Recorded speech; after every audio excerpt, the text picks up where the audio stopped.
is permanent. Amen? That's a good news.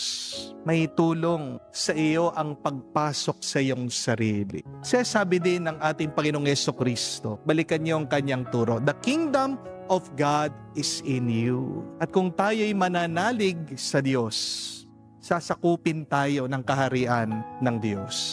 Ang kaharian daw ng Diyos wala sa labas. Ang kaharian ng Diyos ay nasa ating loob.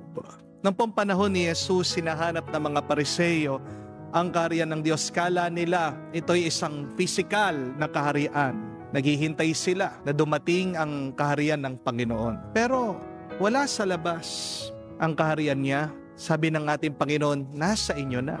Napakapalad nga nila kasi nakita pa nila mismo ang ating Panginoon, narinig nila. Tayo, nararanasan na lang natin ang ating Panginoong Jesucristo sa pamagitan ng Espiritu. Ang mabuting balita, kahit na Espiritu na lang ang karanasan natin kay Jesus, tinanggap na natin siya. Umpisa sa binyag, nagpapatuloy sa banal na misa, naririnig natin siya sa pagpapahayag ng salita. At kapag ikaw ay nananalangin, naririnig mo ang boses ng Diyos sa katahimikan.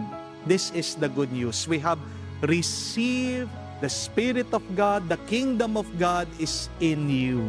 Ibig sabihin, ang sagot sa iyong problema wala sa labas. Kung hindi nasa iyo na, nasa loob mo na. Kung papasok ka lang sa iyong sarili, makakakita ka ng karunungan at ng lakas. Kung tatahimik ka, maririnig mo ang boses ng Diyos, lalong-lalo na kapag ikaw ay nagdarasal.